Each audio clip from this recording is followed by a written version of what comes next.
Here is something that should not be possible. A film that flopped so badly it bruised careers, that its own director eventually disowned, still looks more expensive and more genuinely real than most blockbusters made this year. Every frame of the 1984 Dune drips with money, real sets, real deserts, real hand built monsters, because every frame genuinely was money, staggering, studio straining amounts of it. This is David Lynch's Dune, one of the largest and most lavish physical productions ever mounted. A famous disaster that also happens to be one of the most gorgeous objects in all of science fiction cinema. Today, we count down 15 reasons it still looks like $1 billion, and stick around for number one. Subscribe if you love practical filmmaking.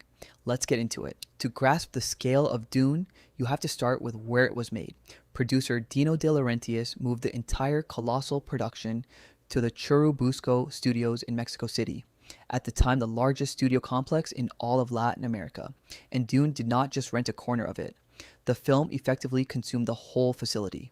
The production commandeered around 16 sound stages and filled them with roughly 80 separate purpose-built sets, many of them enormous, from the misty ancestral home of House Atreides on the ocean world of Caladan, to the oily industrial nightmare of the Harkonnen homeworld, to the gilded Baroque grandeur of the Emperor's court. For well over a year, from late 2082 through the effects work in early 1984, the studio's carpentry and model shops churned out an unending river of sets, props, and creatures. It was, by most accounts, one of the largest physical productions ever mounted for a science fiction film, and simply walking through it must have felt like touring an entire fictional universe built at full size. That such a thing got built at all is remarkable, given that Dune had been considered unfilmable for over a decade. Before Lynch, a parade of major directors had tried and failed to crack it, including the surrealist Alejandro Jodorowsky, whose famously insane unmade version has become a legend in its own right, as well as Ridley Scott and even the great David Lean. When De Laurentiis finally forced the project into production, he did so with the kind of overwhelming brute scale that had defeated everyone before him, and Churubusco was where that scale could physically exist. Look closely at any crowd scene in Dune and you are looking at a fortune in fabric. The film's costume designer, Bob Ringwood, and his department undertook a genuinely staggering task, reportedly producing an astonishing 4,000 individual costumes for the production. That is not a typo. 4,000. And these were not simple, off-the-rack garments. They ranged from the intricate, functional still suits of the desert-dwelling Fremen, designed to recycle the body's own moisture, to the ceremonial finery of the imperial court, the sleek uniforms of House Atreides, and the grotesque, decadent costuming of the Harkonnens. Each faction in the story has its own distinct visual language, its own textures and silhouettes, all of it rendered in real, tailored cloth and armor. That kind of comprehensive, world-building attention to costume, produced at that sheer volume, is exactly the sort of expense that most productions simply cannot afford. It is one of the reasons the film's universe feels so dense, so lived in, and so richly, tangibly expensive in every single shot. Modern blockbusters fill their vast armies and teeming crowds with digital copies, the same handful of computer-generated soldiers duplicated thousands of times. Dune, made in an era before that was possible, had to do it the hard and expensive way by hiring actual human beings. And it hired a great many of them. For its enormous crowd sequences, the great gatherings of Fremen, the massed ranks of soldiers, the throngs of a populated universe, the production reportedly marshaled more than 20,000 extras over the course of filming. Add to that a core production crew numbering around 1,700 people, and you begin to sense the sheer human scale of the operation. Every one of those 20,000 faces was a real person, costumed, positioned, and directed. When you see a crowd stretching into the distance in Dune, you are seeing genuine mass, genuine bodies filling genuine space, and that authentic weight of humanity is something no amount of digital duplication has ever quite been able to fake. That commitment to the real, rather than the simulated, ran through the whole production in ways that occasionally bordered on the absurd. In one grotesque Harkonnen scene, for instance, the monstrous Raban is seen devouring what production lore insists was a genuine frozen cow carcass brought onto the set rather than any prop. When a film is willing to haul a real dead cow onto a soundstage for a few seconds of grim atmosphere, you know its commitment to physical, tangible reality is total. The most unforgettable images in Dune are its monsters, above all the colossal sandworms of Arrakis, and they were brought to life by one of the greatest creature creators in the history of cinema. The film's fantastical beings were largely the work of the special effects legend Carlo Rambaldi, the same visionary artist responsible for the creatures in Alien and the beloved title character of E.T. Rambaldi's shop in Los Angeles, built a remarkable array of sandworm models, reportedly around 30 different worms in various sizes, from small-scale miniatures for distant shots to a massive worm head some 12 feet across for the terrifying close-ups. These were then shipped down to Mexico for filming. Rambaldi and his team also crafted the film's other grotesque wonders, including the extraordinary Guild Navigator, a hideous mutated creature suspended in a tank of orange spice gas. These were physical objects with real weight and presence, sculpted and built by human hands, which is precisely why they still carry a menace and a tactile reality that lands to this day. The Guild Navigator reveal in particular remains one of the film's most jaw-dropping moments, a genuinely alien thing that no drawing or description prepares you for, made real enough to fill a room. Rambaldi's team also engineered the grotesque physical gags that give the Harkonnens their nightmarish quality, from the floating, boil-covered Baron drifting through the air on concealed rigging to the horrifying heart plugs yanked from living victims. Nothing here is suggested or implied by a cutaway. It is all built, present, and photographed, which is why the film's horrors have a weight that lingers. This is the heart of why Dune still looks like a fortune. The film was made in 1983 and 1984, before computer-generated imagery existed as a filmmaking tool in any meaningful sense. That means every single thing you see on screen physically existed and was captured in a real camera. There are no digital shortcuts anywhere, because there could not be. Every spaceship is a real, painstakingly detailed model. Every impossible vista is a genuine matte painting, handcrafted by artists or an enormous built set. Every creature is a physical puppet or model. The effects team, led by supervisor Barry Nolan, achieved the film's spectacle entirely through practical means, models, miniatures, matte paintings, and optical compositing with blue screens. This is the fundamental reason the film ages so differently from modern spectacle. Bad computer effects look instantly fake and date badly within a few years. A beautifully built physical model, lit and photographed with care, retained a solidity and a realness that simply does not wither. Every dollar spent bought a real object, and those objects are still there on the screen. It is worth pausing on how radical that now feels.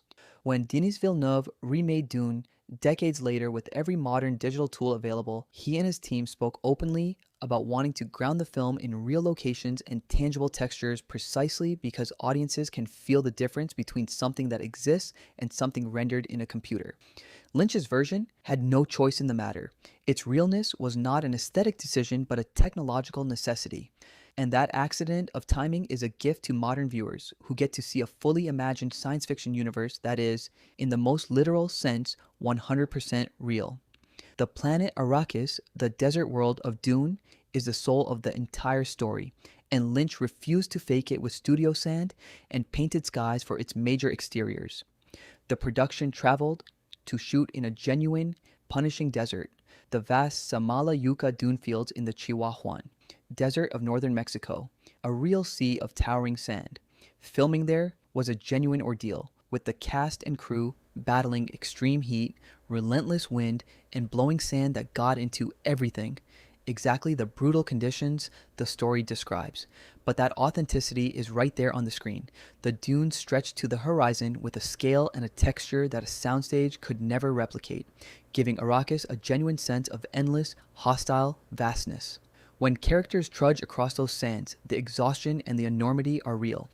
It is a level of physical commitment to place that cost enormous money and effort, and it purchased a desert world that feels overwhelmingly, oppressively real in a way few science fiction settings ever have.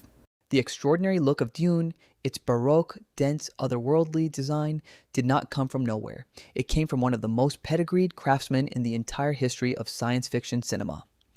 The film's production designer was Anthony Masters, a titan of the field whose most famous prior credit is about as prestigious as it gets. Masters had served as a production designer on Stanley Kubrick's 2001, A Space Odyssey, the 1968 masterpiece that is still routinely cited as one of the most visually influential and groundbreaking science fiction films ever made. Bringing that caliber of imagination and craft to Dune is a huge part of why the film's every environment feels so thought through and so richly realized, from the cavernous halls of the great houses to the industrial dread of the Harkonnen world. You are looking at the work of a designer who had already helped define what the future looked like on film, now conjuring an entire Baroque galactic empire, and that lineage shows in every ornate, deliberate frame. Crucially, Lynch and Masters resisted the clean minimalist chrome that had come to dominate science fiction after Star Wars, opting instead for something denser, older, and stranger, a used, ornamented, almost Victorian vision of the far future. Every surface is carved, textured, or encrusted with detail. That maximalist approach is enormously labor intensive and expensive to build, since nothing can be a smooth, blank panel, and it is a defining reason the film feels so unlike anything else and so relentlessly, tangibly rich. Beautiful, expensive production design is only worth as much as the camera that captures it, and Dune placed its lavish world in the hands of a genuine master. The film was photographed by the cinematographer Freddie Francis, an artist so accomplished that he was a two-time Academy Award winner over the course of his long and distinguished career. Francis brought a painterly, richly shadowed, classically composed eye to the film, lending even its strangest images a sense of grandeur and depth. His lighting gives the Baroque interiors their glow and the desert its vastness, elevating the film's considerable physical assets into something genuinely cinematic and sumptuous. It is one thing to spend a fortune building sets, costumes, and creatures. It is another thing entirely to have them photographed by one of the finest visual craftsmen in the business, someone who knew exactly how to make all that money read as beauty on screen. The pairing of a colossal physical production with an elite cinematographer is a large part of why the film looks so consistently, expensively gorgeous. And the lavishness extended to the ears as well as the eyes. The film's sweeping, unusual score was performed by the hugely successful rock band Toto, at the absolute height of their fame, with a haunting additional contribution from the ambient music pioneer Brian Eno. Commissioning one of the biggest bands in the world to compose a full orchestral film score is exactly the kind of expensive, only in the 80s flourish that defined this production, and it gives the film a grand, strange, unmistakable sonic identity to match its overwhelming visual scale. If you're realizing that this famous flop cost more than most modern hits and put every last cent right there on the screen, hit the like button and subscribe, and drop a comment. Would you rather watch one hand-built epic like this or 10 weightless CGI blockbusters? Make your case below. Now, back to the desert. The reason Dune became so enormous comes down to the vaulting ambition of its legendary producer, Dino De Laurentiis, one of the last of the old-school showman moguls who thought exclusively in terms of the epic and the colossal. It was De Laurentiis who spent years fighting to get this famously unfilmable book onto the screen, and who insisted it be done on a scale to match its galaxy-spanning story. His choice of Mexico was itself a piece of shrewd, ambitious producing. De Laurentiis reportedly selected Churubusco Studios partly because the favorable exchange rate at the time stretched his enormous budget even further, letting the money buy more spectacle than it could have in Europe or Hollywood. And he chose it because he felt no studio anywhere else could offer the sheer, uninterrupted volume of stage space his gigantic vision required. This was a man determined to build an entire universe at full scale, and his refusal to compromise on that ambition, whatever its ultimate cost to the finished film, is precisely why so much genuine grandeur ended up on the screen. Officially, Dune carried a budget of somewhere between $40 and $42 million. That figure alone was an enormous, eye-watering sum for 1984, placing it among the most expensive films of its entire era and dwarfing the budgets of many of its science fiction contemporaries. Adjusted for inflation, it represents well over $100 million in modern terms. But the official number may not tell the whole story. According to some who were close to the production, the true, fully tallied cost of everything the film consumed reportedly crept much higher, with some insiders whispering that the real figure approached $60 million by the time absolutely everything was accounted for. Whichever number is closer to the truth, the point is the same.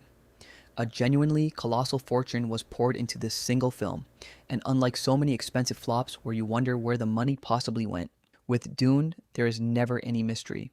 Every dollar is visible, sitting right there in the sets, the costumes, the creatures, and the sheer scale of it all. That is genuinely rare. Most notorious budget disasters leave audiences squinting at an ordinary-looking film and wondering how on earth it cost so much. Dune is the opposite. The moment the film begins, the money announces itself, and it never stops, so that even its harshest critics have always conceded that whatever else went wrong, the sheer richness of what reached the screen was never in doubt. Here is a piece of trivia that says everything about how hot a talent David Lynch was when he took this project on. Before committing to Dune, Lynch was reportedly courted by George Lucas himself to direct a little film called Return of the Jedi, the hugely anticipated third chapter of the original Star Wars trilogy, one of the most coveted directing jobs on the planet at that moment. Lynch, fresh off the acclaim of The Elephant Man, turned it down. He has said the idea of directing someone else's established vision held little appeal, and he chose instead to build his own strange, singular universe with Dune. It is one of the great what-if moments in film history. The man who could have directed a guaranteed Star Wars blockbuster instead poured himself into this vast, risky, uncompromising epic. That decision speaks to the enormous creative ambition swirling around the production, and it helps explain why the film, whatever its flaws, is such a distinctive and lavishly realized personal vision rather than a safe, generic spectacle. That ambition extended to the cast, which De Laurentiis stocked with a genuinely astonishing roster of talent. The film marked the screen debut of a young Kyle MacLachlan as the hero Paul Atreides, but it surrounded him with heavyweights and icons, including the rock star Sting as a sneering Harkonnen villain, along with Patrick Stewart, Max von Sydow, the Oscar winner Jose Ferrer, Jürgen Prochnow, and a deep bench of respected European and American actors.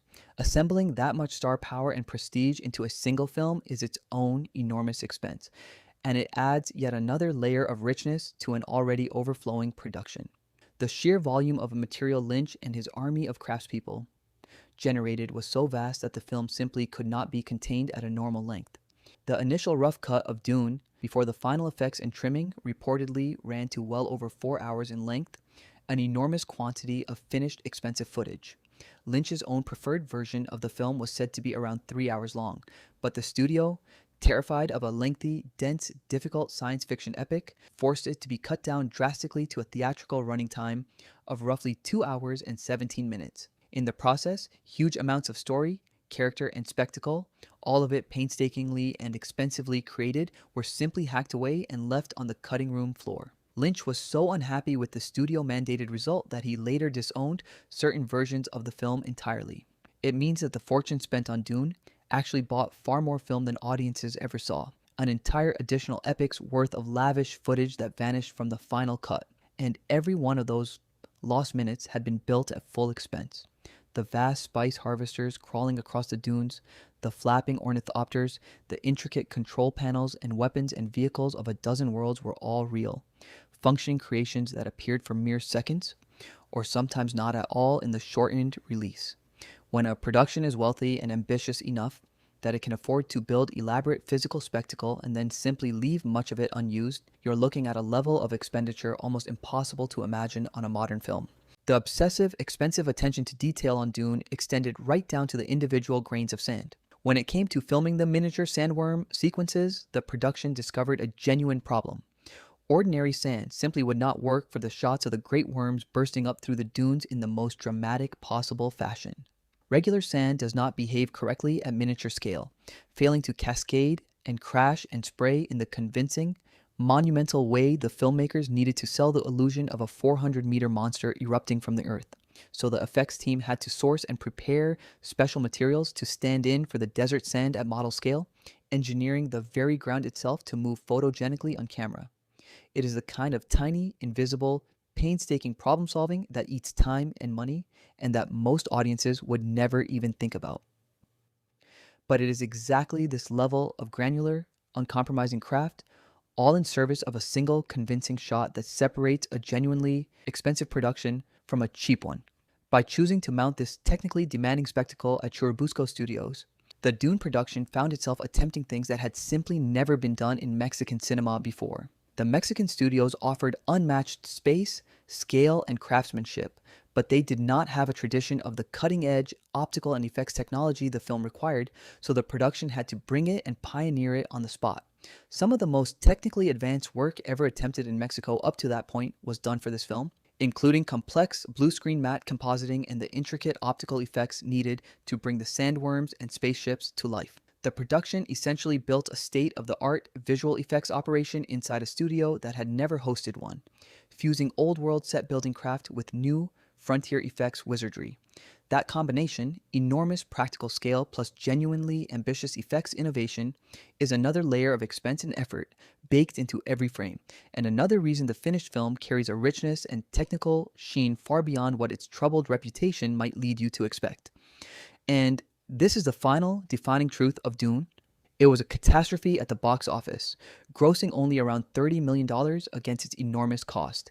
A genuine financial disaster that damaged reputations and became a byword for expensive failure. But here is the strange, wonderful paradox. Unlike almost every other famous flop, the money spent on Dune never actually disappeared. It did not evaporate into thin air or vanish into some invisible overspend. It is all still there.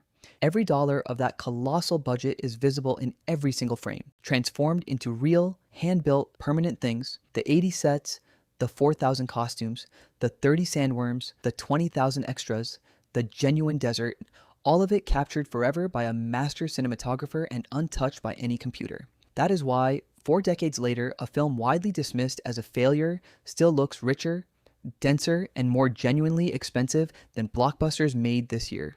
The money did not buy success, but it bought something that has proven more durable, an entire universe made real and preserved on film. And that universe still looks, to this very day, like $1 billion. So, there you have it. 15 reasons David Lynch's Dune still looks like a fortune. From a studio it swallowed whole and 4,000 costumes, to a real and merciless desert, hand-built monsters, and a genuine galactic empire raised at full scale. It failed spectacularly, and its director walked away from it, and yet not 1 cent of its staggering cost was wasted, because all of it is still there, glowing on the screen, real and solid and impossible to fake. They do not build them like this anymore.